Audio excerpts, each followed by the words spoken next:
죄는 모든 인간 고통의 원인입니다. 죄 때문에 인간이 불행한 거예요. 코로나19가 인간 속에 들어오면서 그 코로나가 인간을 얼마나 힘들게 했어요. 그래서 많은 어려움을 겪었잖아요. 근데 죄는 코로나19하고 비교할 수가 없어요. 인간 속에 들어옴으로 해서 정말 인간을 불행하도록 만든 거예요. 그래서 하나님 말씀하시죠. 죄는 그 모양이라도 버리라. 성도 여러분, 죄는 그 모양이라도 버리시기를 축원드립니다. 오늘 본문도 한번 봐보세요. 제가 인간 속에 들어와서 어떤 일을 합니까? 어떤 일을?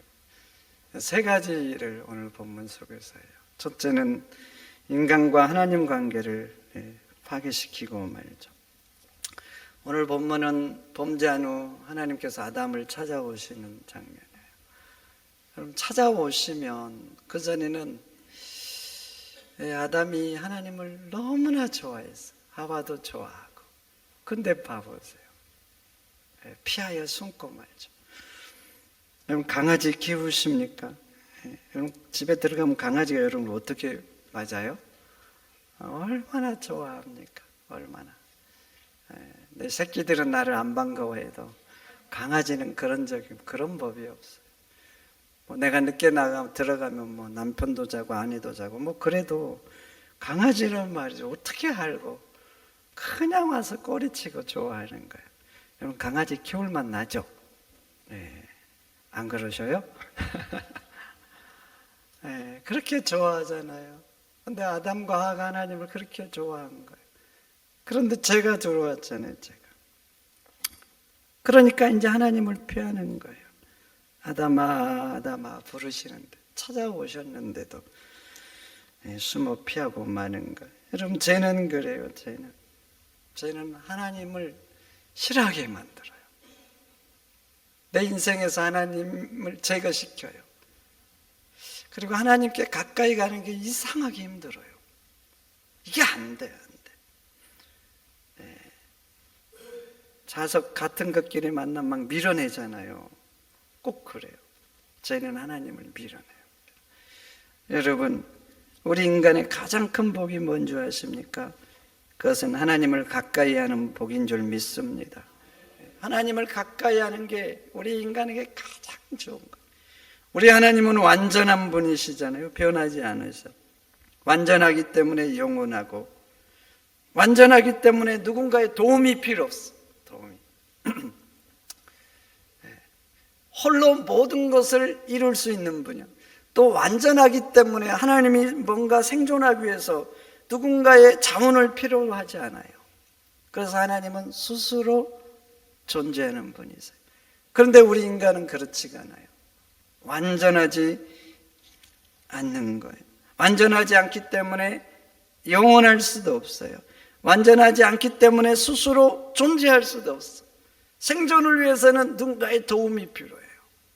그래서 어릴 때부터 사람 계속 도움을 받아.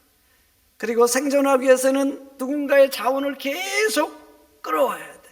뱃속에서부터 봐보세요. 애들 엄마의 자원을 끌어오고, 태어나서도 마찬가지. 피조물들이 제공하는 그런 자원들을 계속 끌어와야 돼요. 여러분, 왜 인간이 세상 걸 가지면 기쁘기는 기쁜데 왜 만족을 완전히 못하느냐? 그거 아셔야 돼요. 우리 인간은 원래 전능하신 하나님을 자원으로 쓰는 존재예요. 하나님을 자원으로 써야 되는데, 근데 이제 봐보세요. 죄는 인간이 하나님을 밀어내고 세상 것을 자원으로 쓰게 만드는 거예요. 근데 세상 것 봐보세요. 하나님은 전능하신데 세상 것은 전능하지 않는 거예요. 그러니까 인간은요, 결코 만족을 할 수가 없는 거예요. 그러면 인간이 다시 만족을 하면 어떻게 해야 되는가? 죄를 떠나서 하나님께 돌아가야 될 줄 믿습니다. 하나님께 다시 돌아가야 돼요. 하나님께 다시 돌아가야 인간이 그때야 비로소 만족하게 되는 것입니다. 그런데 말이죠. 그런데 하나님께 돌아가야 되는데 죄는 멀어지게 하는 거예요. 그러니까 성도 여러분, 죄를 멀리 하시고 하나님을 가까이 하시기를 축원드립니다. 두 번째, 죄는 인간관계 파괴합니다. 죄가 들어왔어요. 들어와서 당장 일어나는 현상이 뭐예요? 서로 탓하죠. 너 때문이라고 해요. 죄는요, 강력한 자기 중심성을 갖게 합니다. 죄가 들어올수록, 내가 죄성에 물들을수록 사람에게 일어나는 특징이 자기 중심성이에요. 자기 중심성. 자기 중심성을 가지면 사람이 어떻게 되냐면, 나쁜 것은 너 때문이라 그래요. 너 때문이라. 그래서 오늘 한번 봐보세요. 하나님이 찾아오셨어요. 아담아 어찌하여 그러니까 아담이 당장에 탓하죠. 하나님이 주셔서 나와 함께한 저 여자 때문이라 그래요. 하나님 탓하고 지금 자기 아내 탓을 하는 거예요. 그럼 한번 봐보세요. 처음에 아담이 하와를 볼 때 얼마나 좋아했어요. 너는 내 뼈 중에 뼈요 살 중에 살이라고 감탄을 했어요. 감탄을. 근데 죄가 들어오니까 봐보세요. 그렇게 자기가 좋아했던 자기 아내를 탓하는 거예요. 저 여자 때문이라고. 하나님이 어찌하여 그러실 때는 아담에게 그 탓을 하기를 원하는 거 아니에요. 회개하기를 원하는 거죠. 하나님, 제가 잘못했습니다. 그런데 하나님 앞에 엎드려 용서를 구하기보다는 저 여자 때문이라고, 하나님 때문이라고. 하와도 봐보세요. 너가 어찌하여 그랬더니 당장에 또 탓하는 거예요. 저 뱀 때문이라고, 뱀 때문이라고. 그렇게 나쁜 것은 남 탓하지만 또 봐보세요. 좋은 것은 다 자기 때문이라고 그래요. 자기 때문이라고. 인생을 쭉 한번 봐보세요. 어떤 위대한 일을 했어요. 위대한 일을 한 거예요.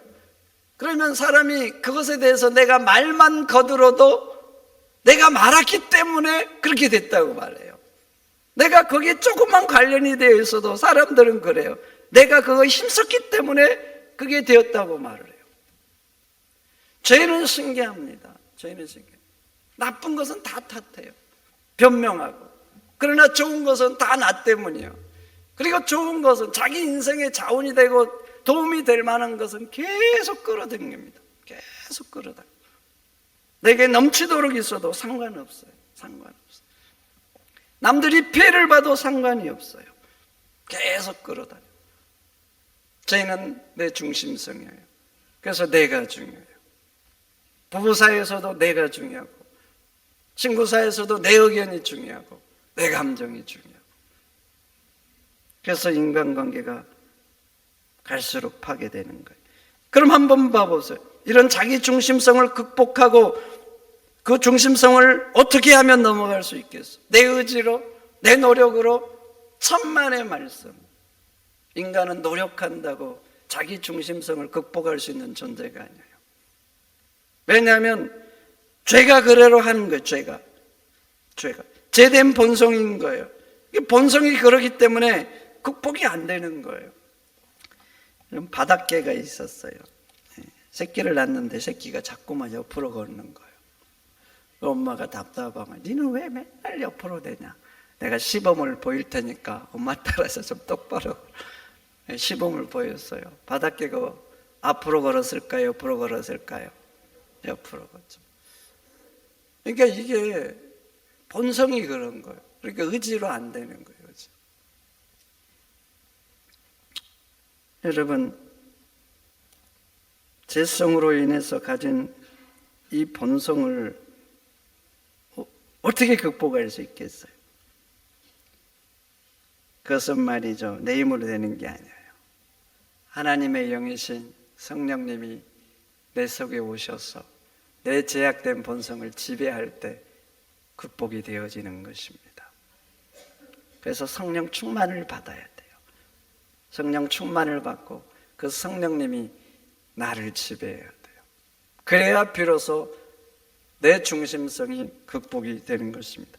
사도행전을 봐보세요. 초대교회 사람들이 자기 것을 다 자기 것이라고 하지 않고 다 내놨다 그래요. 한번 물어볼게요. 자기 것을 다 내놓을 수 있습니까? 내가 가지고 있는 게 내 자원이고 내 미래를 세워줄 것, 지켜줄 것이잖아요. 그래서 사람은 자기 것 내놓는 게 되게 쉽지가 않아요. 내놓으려면 어떤 자극이 필요해요. 큰 자극을 받아야 비로소 조금 내놓는 거예요. 그렇게 조금 내놓은 것도 어떤 자극이 와야 가능한 거예요. 근데 내 미래의 자원과 나를 지금 지탱해 줄 이 자원을 다 내놓는다? 누가 내놓을 수 있겠어요? 인간의 본성은 절대 안 됩니다. 내놓아 보려고 해도 이게 안 돼요, 안 돼. 그런데 봐보세요. 이들이 다 내놨어요. 그리고 자기 것을 자기 것이라 하지 않고, 그래서 부족함이 초대교회에 없었다 그래요. 어떻게 이런 일이 가능하겠어요? 이유가 있죠. 여러분들은 답을 알고 있지만 그 이유가 뭐예요? 마가 다락방에서 이들이 불처럼 기도하다가 불같은 성령을 받은 거예요. 그리고 그 후에 이것이 가능케 된 것입니다. 여러분, 누구나가 타자를 위한 존재로 사는 게 아니에요. 성령 충만을 받고 하나님의 영이신 성령님께서 내 제약된 본성을 지배할 때 가능한 거예요. 그러니 성도 여러분, 성령님을 사모하시기를 축원드립니다. 성령님을 간구하세요. 우리에게 정말 필요한 것, 하나님 자녀들에게 필요한 건 하나님의 영인 줄 믿습니다. 성령님을 사모하세요. 성령님이 오시면 우리도 제약된 인간의 본성을 극복하게 될 줄 믿습니다. 죄는 인간과 피조물의 관계도 파괴합니다. 하나님은 인간을 하나님의 형상대로 만드셨어요. 하나님의 형상대로 왜 만드셨을까? 창세기 1장 26절에 이유가 나오죠. 하나님이 이르시되 우리의 형상을 따라 우리의 모양대로 우리가 사람을 만들고 그들로 바다의 물고기와 하늘의 새와 가축과 온 땅과 땅에 기는 모든 것을 다스리게 하자. 왜 하나님의 형상대로 만든 거예요? 하나님이 만드신 피조물을 다스리게 하시라고. 하나님의 형상이라는 의미는요, 성서학자들은 이렇게 해석을 해요. 신학자들은 하나님의 본성 뭐 이런 식으로 해석하는데, 성경 본문을 더 중요시하는 성서학자들은 하나님의 형상은 하나님을 대신하는 피조물의 관리자, 이렇게 해석해요. 그러니까 이 본문을 봐보세요. 하나님을 대신해서 다스리는 존재가 바로 인간인 거예요. 그러니까 피조물들에게 인간은 왕 같은 존재. 그러면 하나님이 앞서서 만들어준 피조물들을 인간이 어떻게 다스려야 되겠어요? 하나님의 마음으로 다스려야죠. 어진 왕으로 다스려야 되겠어요. 그런데 이제 봐보시라고. 인간 속에 죄가 자리를 잡은 거예요. 죄를 잡은 후에 인간이 피조물을 어떻게 하십니까? 어진 왕이 아니라 폭군으로 대합니다. 여러분, 어진 왕과 폭군의 차이가 뭐예요? 어진 왕은 왕이 백성들을 위해서 헌신하죠. 그러나 폭군은 그렇지가 않아요. 자신 한 사람을 위해서 모든 백성들을 고생시키는 게 폭군이에요. 그래서 역사상 나타나는 단적인 예가 뭔지 아세요? 바로 피라미드. 왕 한 사람의 무덤을 만들고자 수십만의 백성을 그렇게 수십 년 동안 피눈물 나게 하면 되겠습니까? 이집트인들은 피라미드를 자랑스러워할지 모르지만 사실 이건 자랑스러운 게 아니에요. 수많은 백성들의 피눈물이고 고통인 거예요. 그러니까 역사의 불행인 거죠. 그런데 인간이 자연을 그렇게 대하는 거예요. 오직 인간 중심. 환경을 생각을 많이 해요, 요즘. 그래도 아직 멀었어요. 아직도 폭군 같아요. 제가 여기 오기 전에 인천에 살았는데 사는 집 앞에 천이 흘렀어요. 천이. 지금은 어떻게 변했는지 모르겠어요. 제가 살 때까지, 여기 올 때까지 생명이 물고기가 한 마리도 없었어요. 사람들이 쏟아내는 폐수들. 여름철에는 냄새가 나가지고, 겨울철은 괜찮아요. 문을 열어놓을 수가 없었어요. 그 천에서 올라오는 악취들 때문에. 여러분, 200년 전에 그 천에 수많은 생명들이 있었을 거예요. 근데 인간이 어떤 권리로 그 생명들을 싹쓸이 전멸시켜야 됩니까?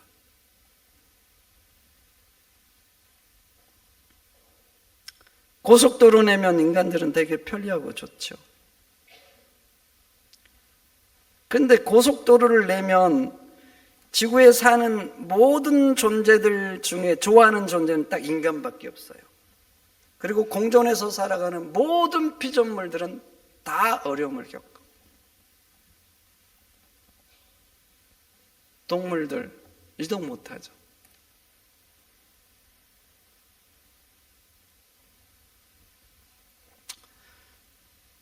지렁이 한 마리가 그걸 건너갈 수 있겠어요? 그러니까 어쩔 수 없이 내야 되면 함께 살아가는 모든 생물들이 공존할 수 있도록 그렇게 해야 돼요. 그런데 이런저런 이유 때문에 그런 것들을 등한시하죠.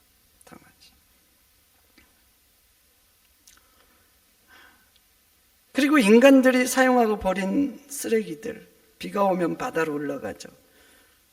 그래서 바다에는요, 거대한 쓰레기섬이 있다고 합니다. 거대한 쓰레기섬. 그리고 이제 지구만 오염시키는 게 아니라 지구 밖에 우주선을 쏘아 올려가지고, 여러분 많이 아시죠? 그 파편들이 돌아가는데 정말 요즘 뭐 얼마나 많은 우주선들을 쏘아 올리고 그 잔해들이 지금 같이 돌아가면서 우주까지 이렇게 오염을 시키고 있어요. 그렇게 폭군으로 대하니까, 요즘 봐보세요. 폭군으로 대하니까 이 피조물들이 역습을 하죠. 인간을 역습해요. 그래서 막 이상기후들 뉴스에 막 나오잖아요. 두바이에는 막 이렇게 2년치 비가 막 하루 만에 쏟아지고, 눈이 와야 될 곳에 막 여름이 되고, 여름이 돼야 될 곳에 우박이 쏟아지고, 자연재해들, 자연의 경고죠, 경고.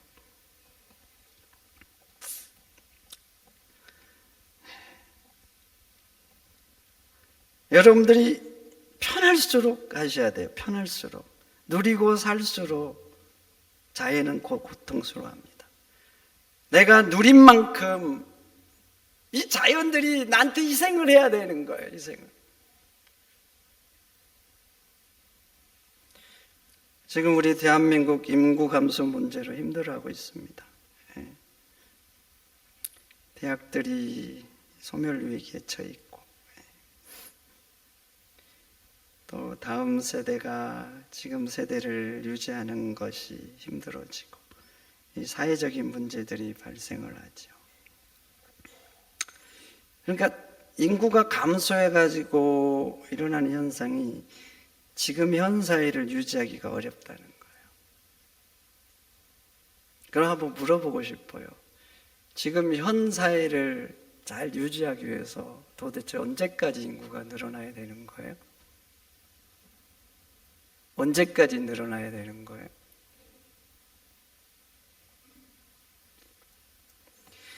만약에 인간이 이렇게 자연을 폭군으로 대하면서 계속 인구가 늘어나면 여러분 아셔야 돼요.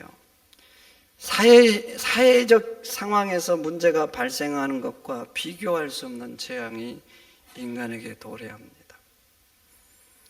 사회적 문제는 어찌됐든 힘들어하는 층이 생길 수 있어요. 조정될 때까지. 뭐 한 지역이 소멸될 수 있어요. 소멸되면 인간을 제외한 모든 피조물은 다 좋아해요. 다 좋아해요. 딱 인간만 힘들어요. 그래도 그 소멸되면서 그 안에서 사회체계가 다시 형성을 할 수 있어요. 그렇지만 자연현상 쉽지가 않아요. 인간을 억습하면 감당할 수 없는 상황이 되는 거예요.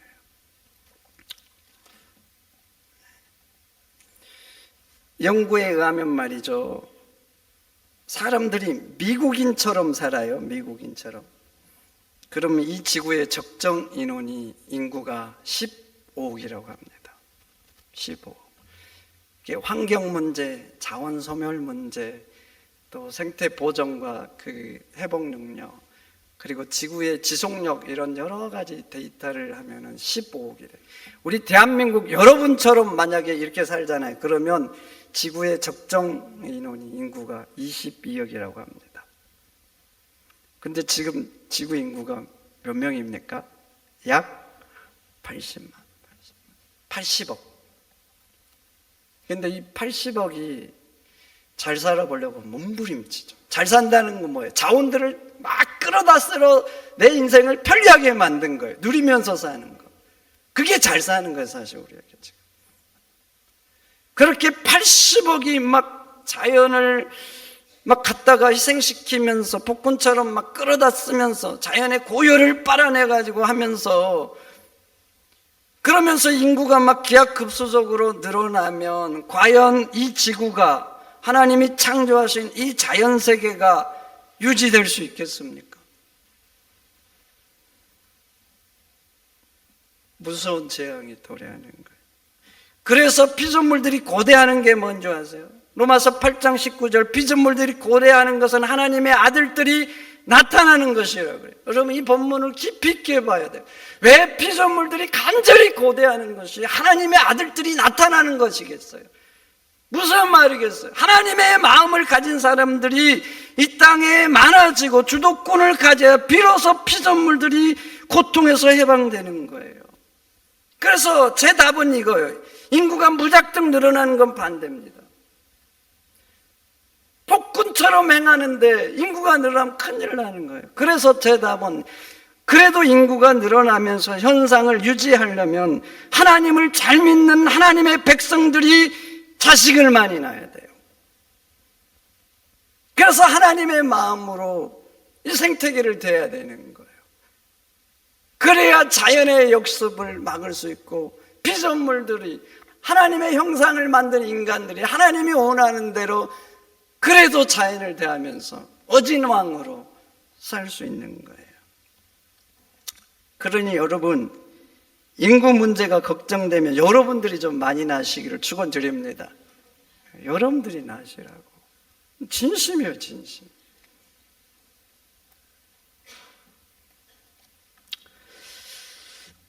여러분, 그렇습니다. 죄는 하나님 관계를 파괴합니다. 인간 관계도 파괴하고 자연에게 무자비하게 대하게 합니다.